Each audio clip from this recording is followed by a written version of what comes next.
Hello, everyone. Welcome. It is now 12 p.m. in Waterloo, Ontario, and we are very excited to have you join us for this informational webinar about graduate studies in the School of Environment, Enterprise, and Development. My name is Christina Pope. I use she, her pronouns, and I'll be your host for today's session. I'm the Graduate Studies Marketing and Recruitment Specialist, and I help prospective students like you find information about the master's and PhD programs available in the Faculty of Environment at the University of Waterloo.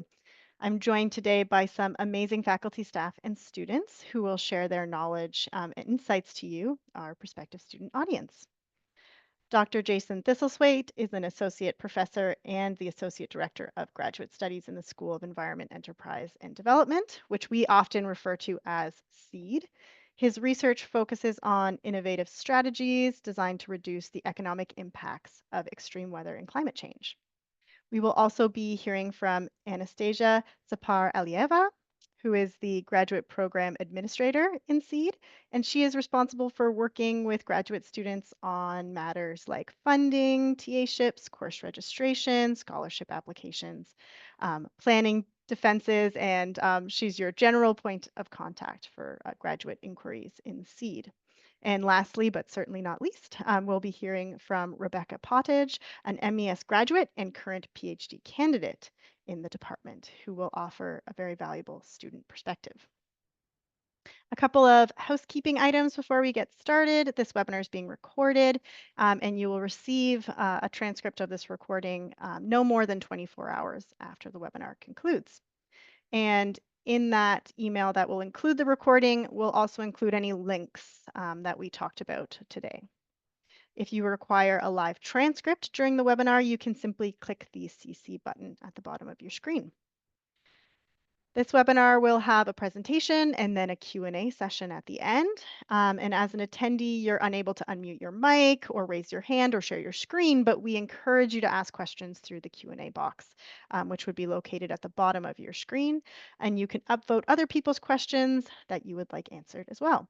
And in the Q&A period, we'll be answering questions that are being sent to us live, and we will be prioritizing questions that we feel will benefit the greatest audience.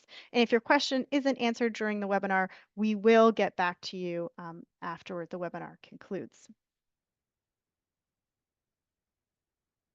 So to begin, the University of Waterloo acknowledges that much of our work takes place on the traditional territory of the neutral Anishinaabe and Haudenosaunee people.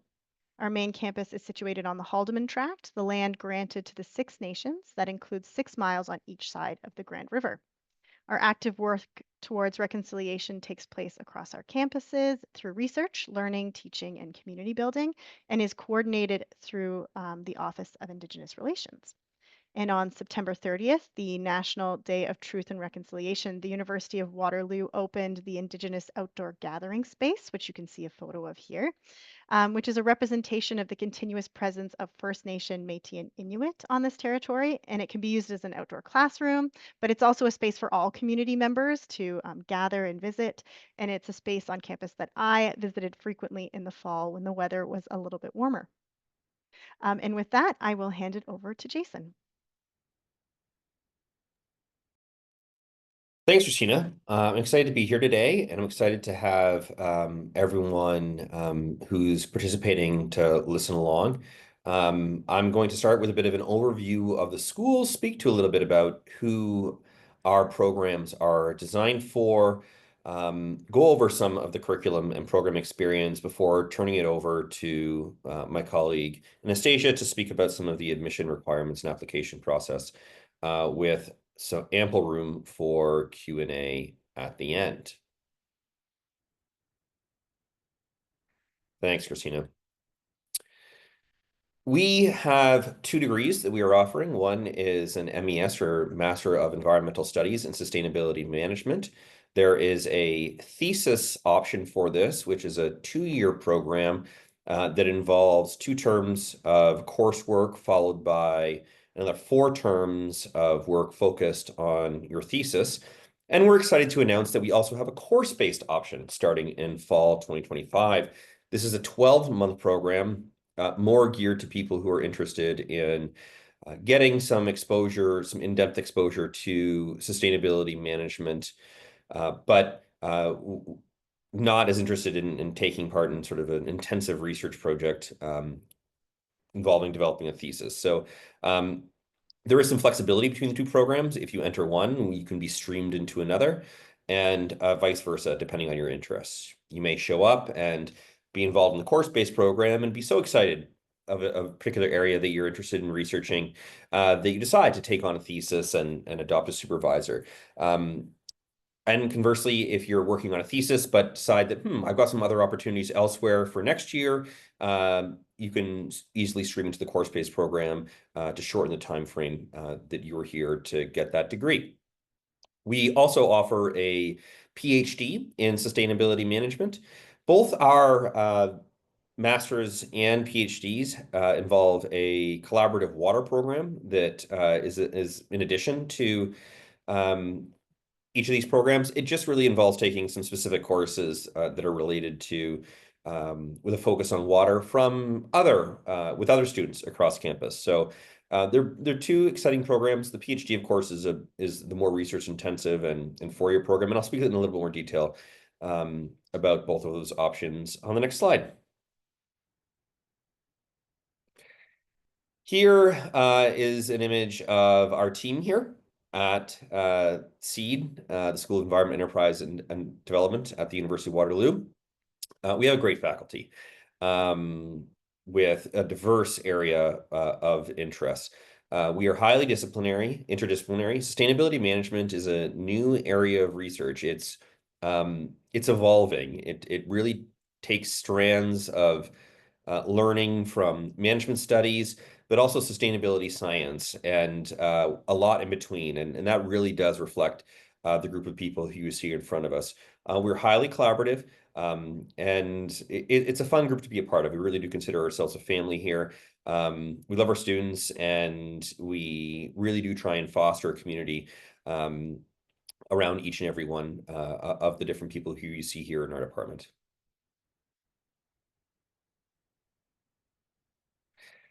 Here are the two funding packages for our programs. For the doctoral program, we have a minimum funding of $27,130 per year. Domestic students, we have some incentives associated with them that involve entrance awards. For international students, we also have some scholarships available to help offset the cost of tuition, valued at $5,140 per term. Similar setup for the master's program, but I should clarify that this funding is only available for the thesis stream as opposed to the course stream. There's 17,000 available as opposed to at a minimum funding, but we have incentives based on entrance grades to bump up that funding, as you can see below. And we have 22,500 available for international students. So who is this program for? This is really what I'm excited to talk about, and I've had an opportunity. This slide it was interesting to put this together and thinking about my time as the associate director of the grad program, because I've had a few years now to see students, both my own, but also others, come through the program and really mobilize the learning that they have an opportunity to take place into some of these areas. So the first big area of interest our students have is taking these fields of sustainability science. And what do I mean by sustainability science? Well, here we're talking about things like measuring the biophysical boundaries of growth. We're talking about things like life cycle assessments. We're talking around things like engineering, looking at ecological systems. There's science around all of these things that effectively argues that there are trade-offs between the patterns of economic growth that we're experiencing now and impacts on the environment. The challenge, of course, is that sustainability science is one pool of knowledge that exists, and we struggle to get that into our human-based organizations, businesses, governments, and nonprofits. And that really is sort of the core of the challenge that we as sustainability management are trying to resolve. We're trying to determine, and this is the next bullet down, how we can develop skills that handle some of the challenges around what we call wicked problems, things like climate change, biodiversity loss, that we have yet to solve and figure out ways of mobilizing the organizations that exist already and create new ones to help tackle some of these challenges in what is a complex world. So we have a lot of expertise and strategies to support sustainable transitions. This is a fascinating field of work where we look at what existing organizations are doing today and think about different mechanisms, whether it's measuring effective sustainability outcomes. There are a lot of commitments, for instance, in the corporate sector and governments to reduce their environmental footprint or produce things like eco-efficiency or green growth, so products that both have appeal to a consumer market, but are also fundamentally sustainable. How do we measure ultimately whether that is something that is sustainable and equitable for the communities who are affected by it? We have a big emphasis on practical research, so designing projects that help connect our research to actual impacts. I myself do research on trying to sustain our way of life from the impacts of climate change, the physical risks associated with climate change, increased natural disasters, and extreme weather. So how is it we can take our research and then design things like insurance programs or land use planning that make sure that our communities are positioned not only to help defend from the impacts of climate change, but take advantage of opportunities like demand to live in safe climate havens that exist across places in the world. And of course, managing risk and driving growth. We have a lot of people with management backgrounds that are trying to better understand how businesses and organizations take advantage of this new demands to be more sustainable. We know that generations now have an interest in sustainable outcomes among businesses, governments, and so on. So how do we manage things like the risks associated with making disruptive investments in new technology like solar, renewables, different fuel sources, while at the same time helping to improve the bottom line? Ultimately that what makes sort of our knowledge attractive to governments in the private sector. You can tell I can easily get excited about these things. Who is this program for? Again, so we're really after fostering leadership and examining and implementing research to transition organizations to sustainable outcomes, towards sustainable outcomes. And what I mean by that is we're interested in analyzing the research, better understanding how the research works, what doesn't, strengths and weaknesses, and then saying, okay, well, how then do we best apply this in a practical way? How do we best apply this to transitions among different organizations? So we really are quite practical in trying to understand what the research world is trying to say about these things, and then we test it, we apply it to case studies, we apply it to data, and see whether what the research is saying actually holds up. We welcome all students who share these values. We are highly interdisciplinary. We have students that come from all different types of backgrounds, ranging from chemical engineers, computer scientists, to people who are studying things like communications, rhetoric, and English. So we really do have a tremendous background. We take in a lot of students who already have some professional experience. We love those types of students because they come in with real, experience in different contexts that can help learn and test whether the research applies or not. Oftentimes we find that our students are really interested in engagement in practical problem solving. There are a lot of problems out there that emerge. All of our researchers here are fundamentally engaged in working in private sector, government, and so on. And they're coming to us with problems, and they're asking us to try and help and solve these problems. And that requires innovative research, that requires stakeholder engagement, and of course, rigorous scholarship. Move over there, Christina. Thank you.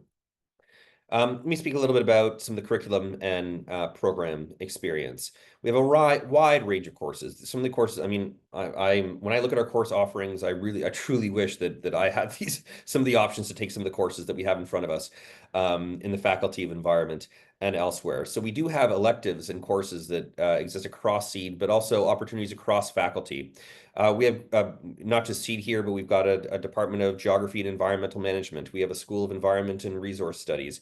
And across those, there's a wide range of different courses that we encourage our graduates to take.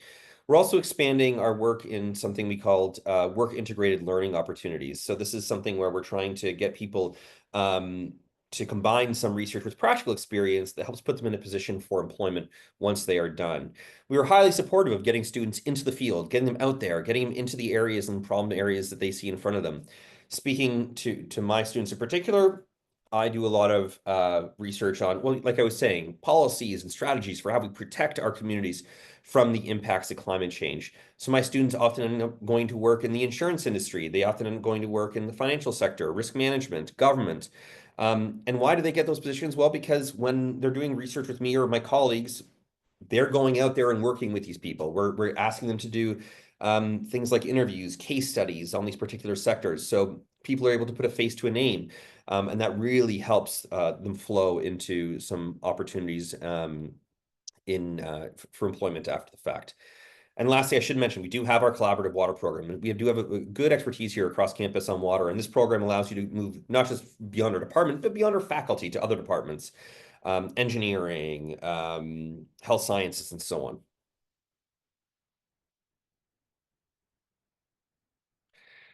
What ends up happening once you have spent some time with us in a master's program or a PhD? Well, our students go on to any range of different outcomes, and we're very proud of our success in securing employment following our degrees. So they range. We have a lot of consultants that come out of here. We have people who are working as corporate sustainability officers. Excuse me, we have a good success for our PhDs moving on into academia and being professors. We have people in the world of sustainability auditing, measuring, understanding the impacts of organizations on the environment. A lot of uptake by government. I know a lot of my students have recently been hired there.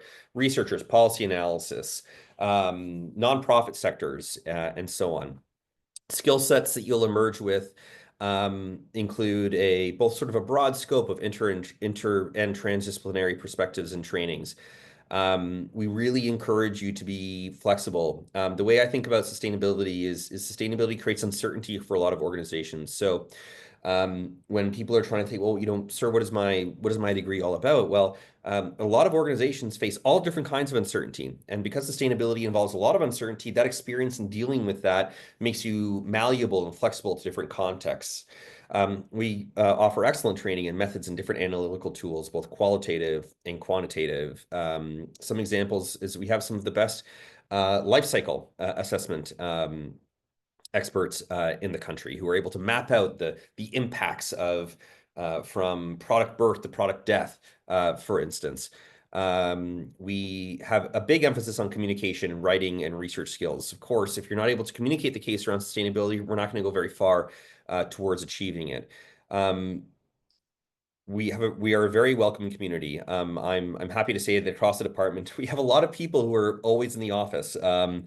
There are always people just outside my door here, looking inside my window, and I have an open door, as do many of my colleagues. So people are always here, and we're really proud of the community we're trying to build here. One example I would say is I often sit down and host with students, faculty, myself included, host little writing cafes where we sit in a room together and we say, okay, let's, we've got some writing we need to do, we've got some work we need to do, let's all sit together and try and accomplish that. As I mentioned before, we are big on professional networks. A lot of our faculty come with experience before they were faculty and staff, I should mention. So they have good networks in the private sector, government, and so on. And we're constantly working back and forth with these stakeholders to better understand what is the most agile and interesting areas that we can be researching. We have a lot of partnerships, government, nonprofit, businesses, and so on. And really do encourage you to get out there through things like conference opportunities and service. I believe I'm done for my section. So thanks everyone for hearing you out, and I'll be back for the Q&A. Okay, hi everyone. I'm Rebecca. I'm a PhD student in sustainability management at Waterloo, and I also did my master's in the same program. So I'll just kind of review my academic journey, how I got here. So I did my undergrad at the University of Guelph in marketing, and I took some courses there in corporate social responsibility. And I thought, this is really interesting. I think I'd like to get into business sustainability. Thought I needed a little bit more knowledge before entering the workforce. So I applied to the master's program at Waterloo. And originally I was thinking, okay, I'll do this program and then I'll go into the corporate world and I'll maybe do consulting and that'll be my career. And obviously things change. Here I am. I ended up really loving the program, loving the research. I had an awesome supervisor and I just decided, actually, I think I want to stay. I think I want to do 4 more years of this, and then maybe pursue a career in research and teaching. Um, so in terms of my master's experience, I did my research related to communicating meatless diets, especially to people who are resistant to that kind of information.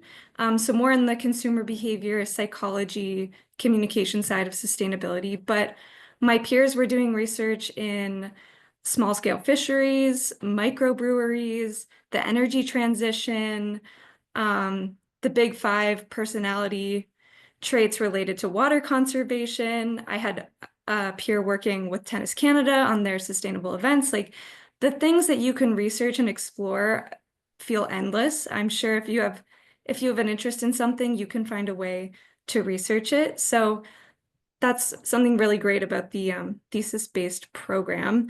Also, in the program, you get a lot of opportunities to explore things outside of your own research. I been to a couple conferences. I've gotten the opportunity to teach, been involved in a lot of research projects outside of my own. So those are all really great things to help you grow and develop. In terms of the community at Seed, it's a very welcoming and kind community. Um, and this is coming from someone who I don't really participate in a lot of extracurricular activities or events, and I still feel that sense of community. It's a small department, and just being in the building, you get to know people and make connections and build relationships that way.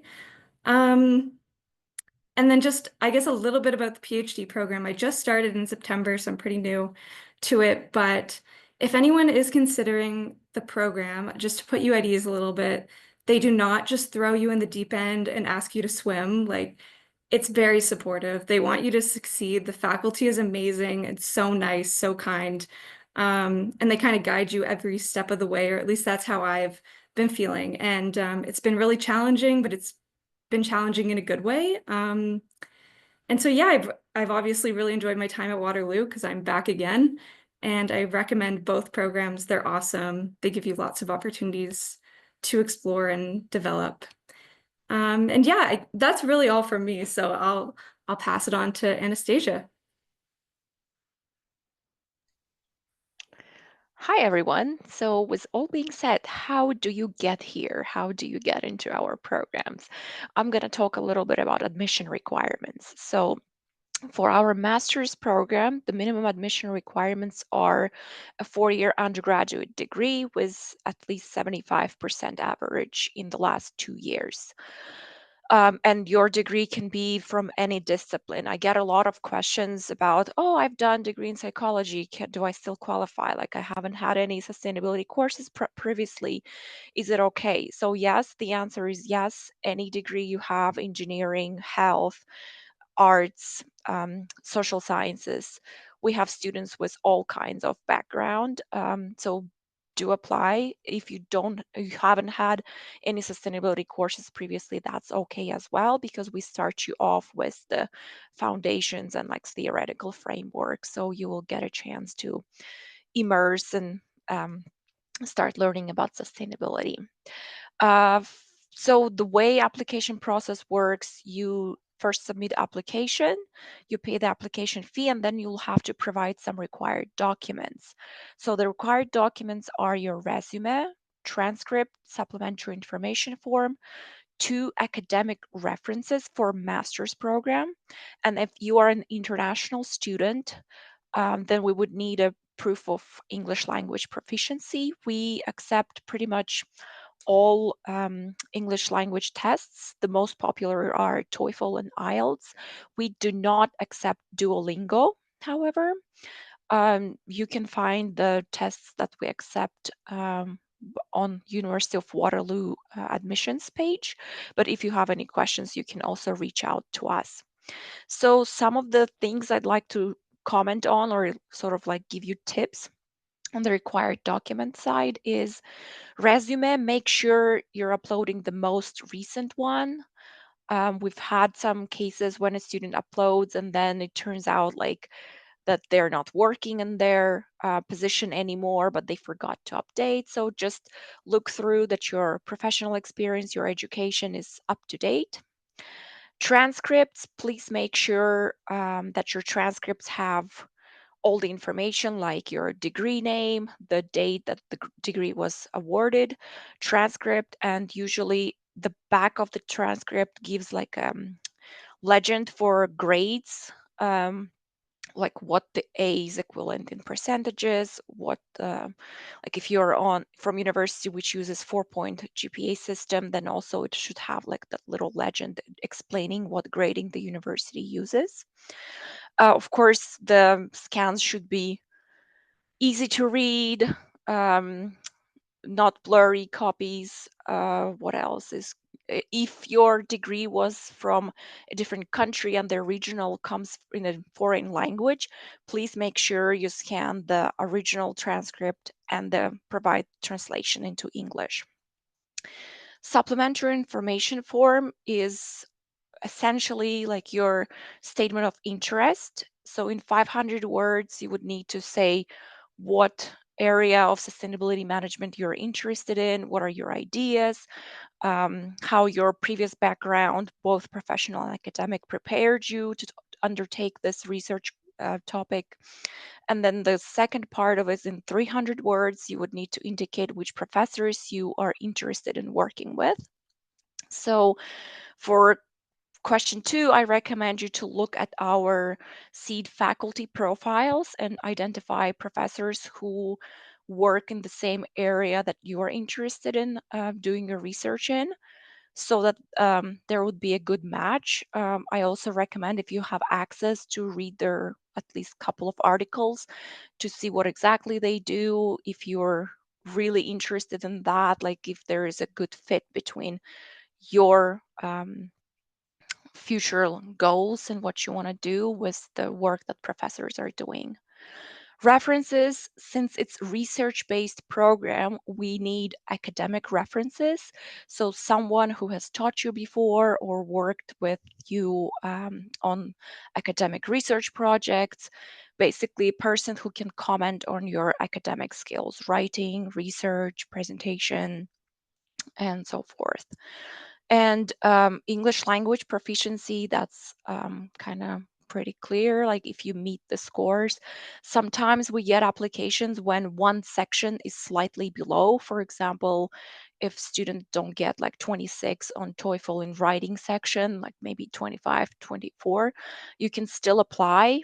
You might be asked to have an interview with potential supervisor to just check your English level of English in that certain section. So there's still a chance if your score in the specific section is slightly below. But overall score, we really prefer to see like the applicants meet the requirements that we put. So if you, Christina, could do next slide, we will talk about the admission requirements for PhD. As you can see, they're pretty similar. For PhD programs, students must hold a master's degree with distinction, usually average of at least 80 or the equivalent. And the required documents are the same. So we have resume, supplementary information form, transcript, references. For PhD program, we require 3 academic references. And if you are an international student, then proof of English language proficiency. Again, same with the references, it has to be academic. We do make an exception for students who graduated there from previous institution for extensive period of time.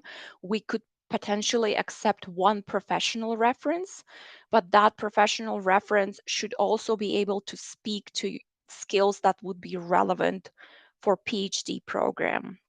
So emphasizing maybe your writing, like report writing, or your research, those kind of skills. Same with supplementary information form. The questions are similar. So you would need to have to show us what kind of research ideas do you have and how are you prepared to pursue them. And then the section 2 of the supplementary information form, you'll have to indicate a professor that you're interested in working with. Same for resume and transcripts. And I think that's all for admission requirements. I'll pass it on to Christina now. Thanks.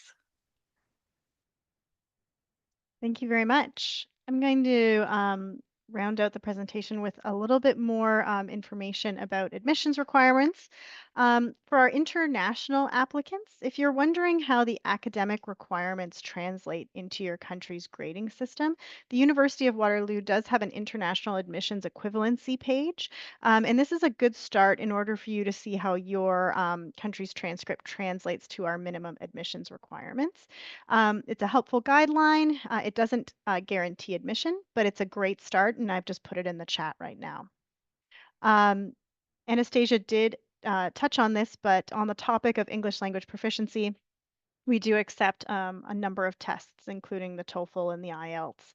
And just remember that those scores are only valid for 2 years from the test date, and we recommend that you complete your test at least 2 months before the application deadline in order for those test scores to reach us in time. And there are exemptions from the ELP. 2 examples are if you've completed 3 or more years of post-secondary education at a Canadian institution, or if you've completed a graduate degree at a Canadian university. There are other exemptions as well, and they are listed on the English language proficiency page, which is the first link that I sent out on the chat. The University of Waterloo does have a number of formalized agreements and sponsorships with countries like Brazil, Saudi Arabia, Vietnam, and Colombia. Those are just a few. And so we encourage you to check out our list of agreements before you apply. And the Government of Canada has recently announced changes to the international student permits that affect the graduate programs at the University of Waterloo starting January 2025. The University of Waterloo, along with every other designated learning institution in Canada, will receive a quota of study permits with a specific allocation for our graduate students. And graduate students will require a provincial attestation letter or a PAL to apply for a study permit. And so there will be a process in which the University of Waterloo will distribute the attestation letters, and that is still in progress since this is a fairly new announcement. But when the systems are put in place, if you are an applicant and if you are given offer, the entire process will be communicated with you. And on to the topic of tuition, definitely something for everyone to consider. So these, our tuition at the University of Waterloo is charged on a per term basis. And this table shows you tuition costs as well as incidental costs for each program based on residency. So domestic and domestic out of province on one side and international students on the other. And these values are rounded for the sake of the presentation, and they're in Canadian dollars. And the actual values are found on the finance website. Every grad student is assessed an incidental fee, and these cover things like dental and health, student services fees, and for full-time students, you're also charged for a transit pass that gives you unlimited access to Grand River Transit. And we did have a question that asked whether or not the funding, which was a previous slide that Jason presented on, was whether or not that funding was automatic for PhD students. It is. That guarantee is for every doctoral student in the IDSA, the International Doctoral Student Award, allows international students to have very similar tuition costs to domestic students. So you're given minimum funding as well as that IDSA award. And Anastasia touched on this already, but just a brief summary about the application process. So the University of Waterloo has a completely online process. So first you complete your application through our online system on the Graduate Studies and Postdoctoral Affairs website, also known as the GSPA. You create an account and then you select the programs that you want to apply to and you submit your application information. And that includes the contact information for your referees. And before you submit your application, you must pay a non-refundable application fee of $125 per program. And after about 1 to 2 business days, you will receive an email from the University of Waterloo with your student ID number, and your referees will receive instructions on how to complete their references for you. So it's very important that when you start the application process and you hit that submit button, that you've communicated effectively with your references in order to make sure that the timeline that you are submitting your application works with the timeline that they are hoping to complete the reference. So and we do recommend that you give yourself lots of time to complete the application. Because it does take some time to collect your documents and submit everything. When you have that student ID number, you will have the opportunity to log on to our system and then upload your documents onto Quest. And it should be noted that the University of Waterloo is planning on transitioning to a new application system. Um, and the exact timeline with which this transition will occur is still to be determined. So it is entirely possible that when you go to apply, what we've talked about today is a little bit different than what you will be experiencing. You will still need to gather your documents, you will still need to submit them, you'll still need to connect with your references, but the exact process might be slightly different. So we recommend that before you apply, you just take a read through of our How to Apply webpage and then start the process, just in case the new application system has been transitioned. And we have been told that it is going to be more streamlined and an easier process for all of our applicants. So we're looking forward to it. I believe Jason just has some final notes before we head on to questions.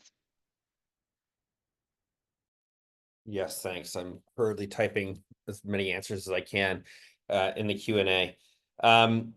Yeah, so some advice if you are considering applying to the program.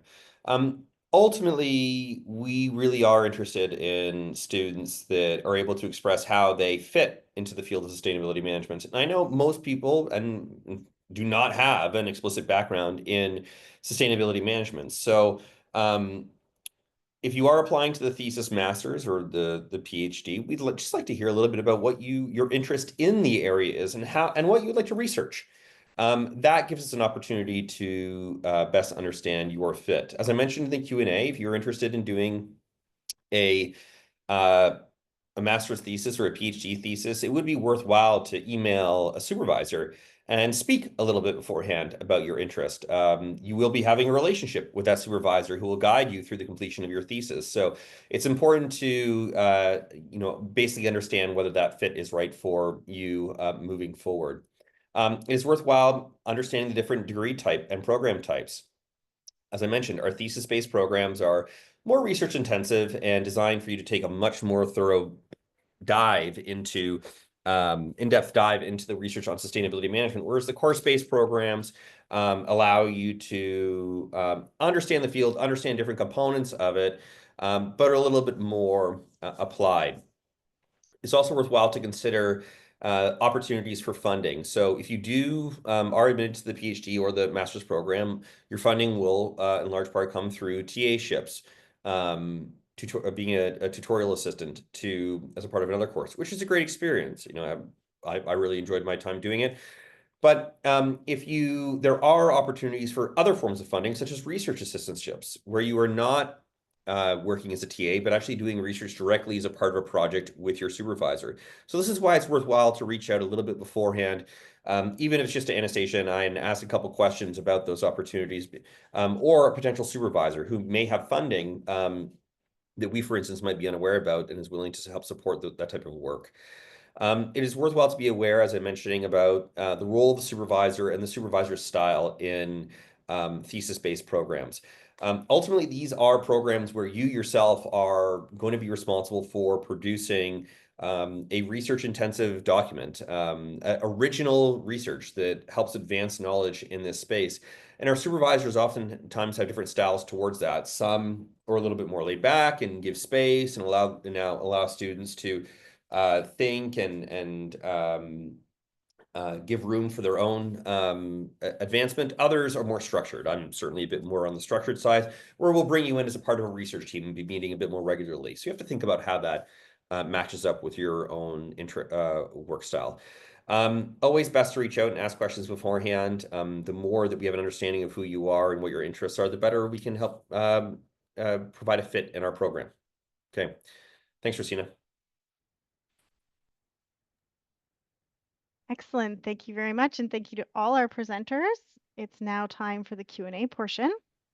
And we've been receiving a lot of questions in the Q&A box, a lot of great questions. So we'll be able to tackle some of them today.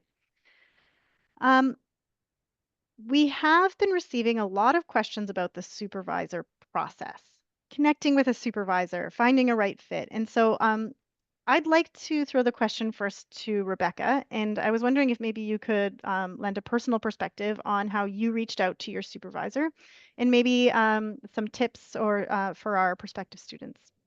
Yeah, so when I applied to the master's program, I didn't reach out to any professor. I just wrote in my application, like, I think I would be a good fit with this professor. I went on the SEED website and looked at everyone, looked at all their backgrounds and their research, and just picked two that I thought made sense for what I was interested in, and then described why I would like to work with either of them. And then I was assigned to one of those supervisors.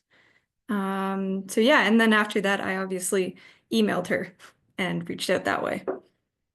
Amazing. Jason, do you have any thoughts about what you look for when potential students are communicating with you in an email? Things that could make their email stand out? And also, any advice that you could give to prospective students when they're emailing a potential supervisor and they're not hearing back after a number of weeks? Sure.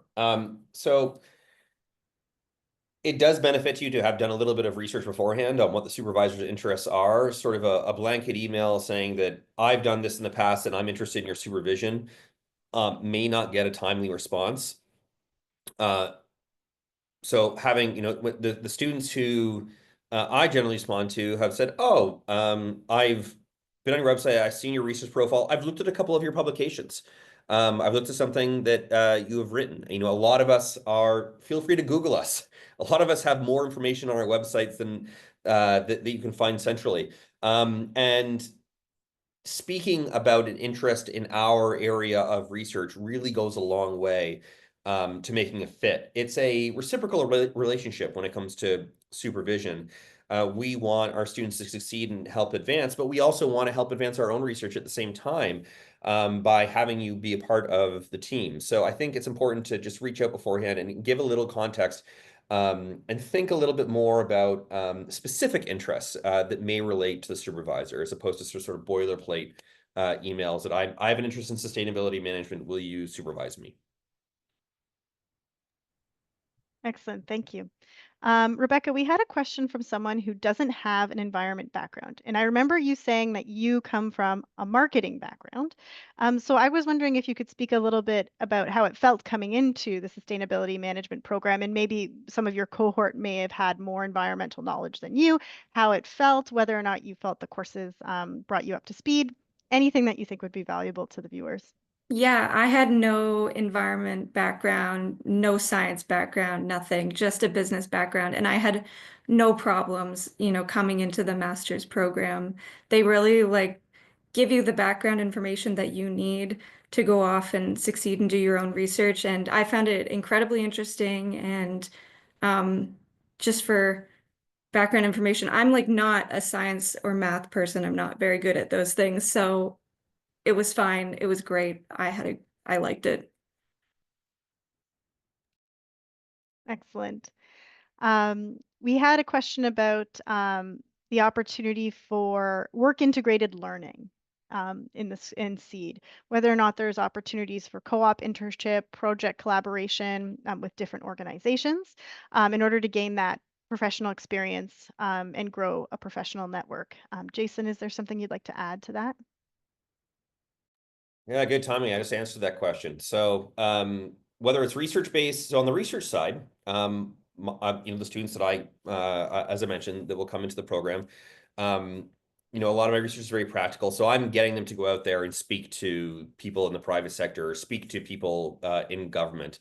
And I find that really helps. We've had a lot of success finding employment for students once they've finished the thesis. So your doing research is also an opportunity to get yourself out there. You will have the time to do the networking, do the type of engagement.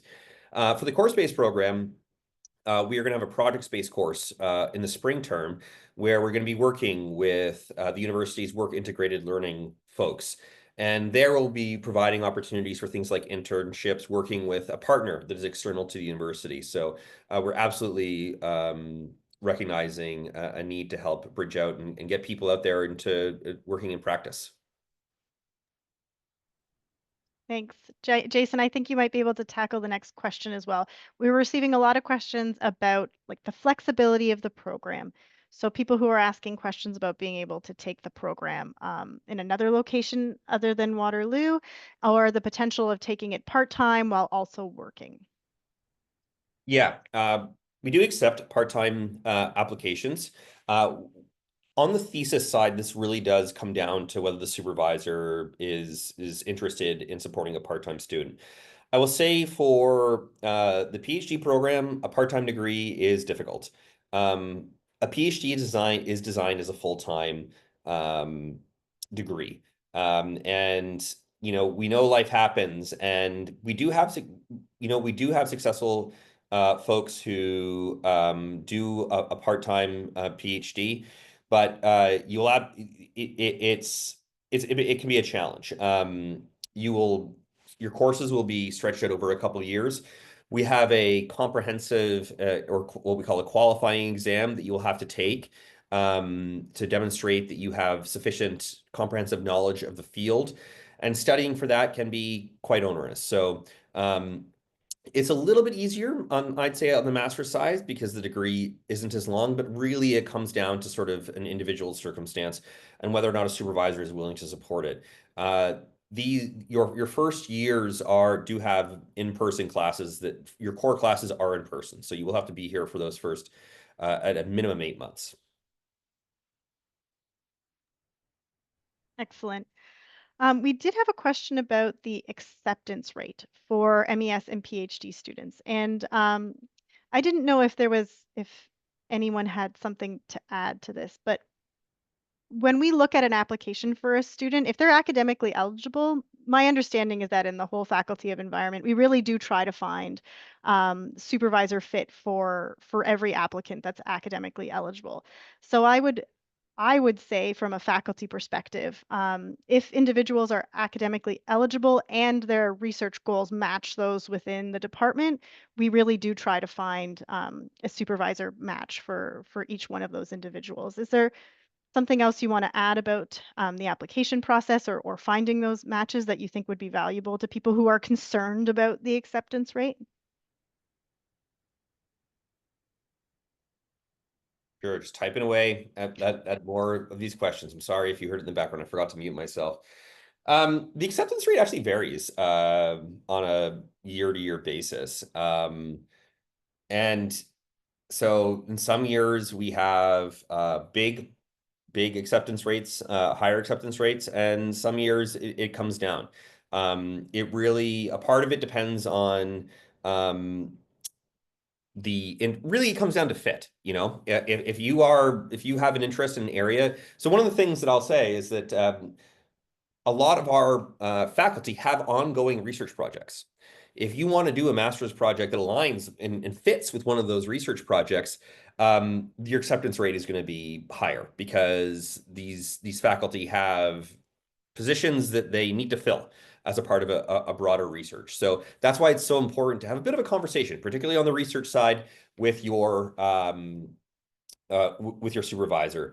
As for the course-based program, it's brand new for us, and we're really we're looking to basically take students who have an interest in sustainability management, but are looking for more of just to fly over it and dabble in different parts of the field, get some experience, and see maybe if they are interested in doing something more research intensive. So I anticipate a higher acceptance rate for the course-based program because there's no supervisor requirement for it. So I hope that helps answer the question. Excellent, thank you. We had a question for someone who's an international student, and based on the student permit agreement, they are allowed to work. I think there's a limited number of hours while they're also studying.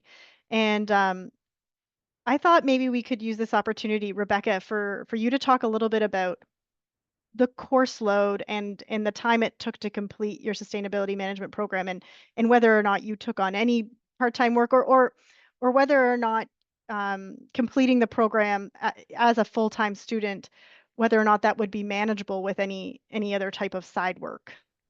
Yeah, so I was just a teaching assistant or a research assistant while I was completing my degree.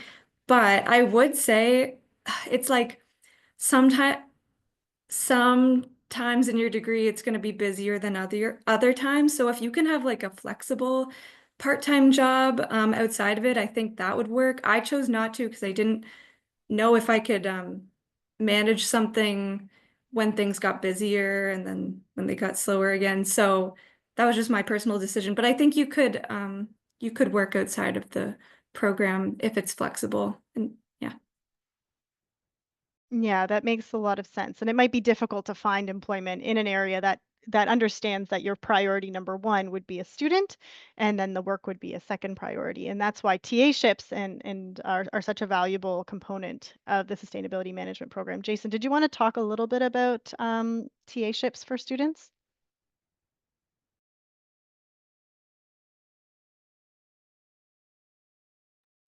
Just trying to get another answered in there. It's a bit of a competition to see if I can finish one thought before starting another. Yeah, so the we emphasize when it comes to TA-ships that you are a graduate student first. The normal requirement is 10 hours a week or 160 hours in total for a term. We are very careful in terms of how we assign our TA positions to make sure that they are not getting in the way of your graduate work. We want you focusing on your graduate work. And ideally, the TA work is actually going to help align with some of your research as well. You'll be exposed to, oftentimes we have students come back to me and say, oh, well, I'm teaching this course, sir, and I'm really interested in this particular area, and I'm thinking about moving some of my research in that direction. So being a TA in my experience is really good because it actually gets you into the community, gets you into the graduate community here in the faculty. Excellent. We did have a question about international students and whether or not they're required to have a valid English exam results if they are currently studying in Canada. And the best thing to do would be to look at the English language proficiency link that I sent you. It's the first one in the chat. That will send you to the English language proficiency information page. And on that page, there is information on exemptions, which will be able to properly communicate whether or not your specific situation would make you exempt from having to provide an English language proficiency component of your application. We did receive a question in the chat that Jason, you answered, you typed through, but I think it's important for us to just address it so that it'll be within the recording. Someone is really interested in the course-based master's program, but right now it's not available on the application system. So how would someone apply to the course-based sustainability management program? For the application that's right. It's not available. The program is going through final approvals with the university right now. We are very excited to start promoting it. We are very excited about our course-based program here in sustainability management. I would apply to the thesis-based option. And you have a statement of interest. So you have to write a small statement about how you're interested and indicate there saying, I would like to apply to the course-based master's program. I am interested in applying to the course-based master's program for this program for the following reasons.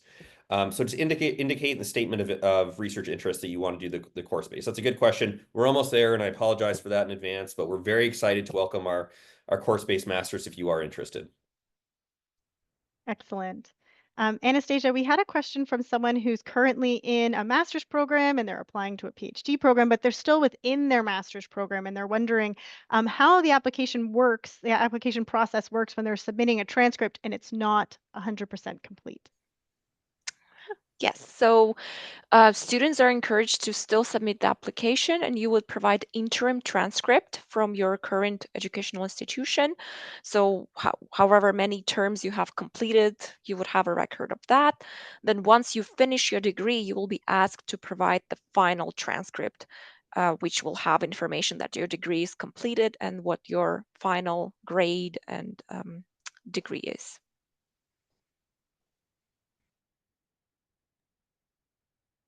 Excellent. And another thing that I didn't mention during the application process, and Anastasia, you can feel free to jump in, but when people are submitting their application, their transcript, it doesn't have to be an official transcript at that point. They don't have to spend money getting something sent from an institution. It can be, from my understanding, like a screenshot from their university system or something that they can download from their system for free. And then once they get an offer, it's then required that they submit official documents, correct? That's correct. However, please make sure that your unofficial transcript or whatever you're able to provide does have the institution name, does have the like your name on it. It does indicate like what degree you're currently pursuing. So all the basic information, like it can't be just a list of courses with your grade on it. So something with all the required information, but not maybe official transcript with stamps and university letterhead per se. Excellent. Thank you very much. And it looks like, oh, so we've got one more question coming through the queue, and it's actually a great one. What's the timeline for the application process? If someone has a completed application on February 1st, which is our application deadline, probably something we should have mentioned in the webinar, how long typically will it take before they receive a response? Sure. So, Oh, go ahead, Anastasia. sorry, yeah. So it really depends. Sometimes because the admission to research-based programs is tied to finding a supervisor, once we review the applications and send them for review by professors, one professor might be immediately interested and say that, oh, yes, I'm interested and I'm going to accept this student. So that's a rather quick decision, but sometimes it takes a bit longer to find a supervisor for good applicants. So we might need to send that application to several professors. It takes a bit of time for them to review it, potentially conduct an interview with the applicant. So then the decision might take a couple of months. But usually we try to notify all applicants of their decision around mid-April. Jason, I think you had something that you wanted to add to that answer as well. Oh, just to if you are if you are engaging with a supervisor and the supervisor is interested in accepting you, the reply could be very fast. Yeah, so there definitely is an advantage of making that connection with a supervisor, but instead of just indicating their name on the application. So, it is just the end of November. We still have a couple of months before the application deadline. So this is a good time to reach out to some potential supervisors because yes, it does expedite the application process a lot because that is really the largest logistical lift when it comes to the application processing timeline. Obviously, we need to look through your transcripts. Sometimes we need to find international equivalencies, but that is something that takes the biggest amount of time. Um, and we are looking, I think we have just 2 more minutes before the end of the webinar, and we have just a couple more questions that are rolling through. And there are a lot about courses. So whether or not they can see a list of the courses that are going to be done in the course-based master's program and how to know when the courses are going to be scheduled. So let's say you get an offer and you're enrolling in courses, like understanding the enrollment process and when you would know when they'd be scheduled. So we schedule courses like with the exact date and time when it will be held one term in advance. So essentially you can't see when all the courses will be like for a whole year. If you get the acceptance letter, you'll be notified when the course enrollment period starts. So that's when you will actually see the date and the time and the room that the course will be taking place in. But usually these are all like all the courses are done like during the day. Like we don't really have any evening courses. Yep, definitely. And Jason, it's my understanding that once the final approval process goes through for the course-based program, you'll have a page on the academic calendar, which will have all of the courses that you would take for the course-based program. And so what I can do for all the webinar viewers is I can give them a link to the Graduate Studies academic calendar. And once that gets updated, I can send an email out for people to view the exact structure of the course-based program and the course offerings within them. All right. It is 1 o'clock. We have no more questions in the queue, which is fantastic. It's perfect timing. I'd like to thank you all for joining us today and learning a little bit about the School of Environment, Enterprise, and Development. A big thank you to Jason, Anastasia, and Rebecca for providing insight and knowledge about the department. And everyone who has registered for the webinar, a link to the recording will be distributed to you along with the links that we've discussed today. No more than 24 hours from right now. So we hope that you enjoy the rest of your day, and we look forward to answering your questions, helping you guide you through the application process, and we look forward to potentially seeing you in the classroom in September 2025. Thank you very much.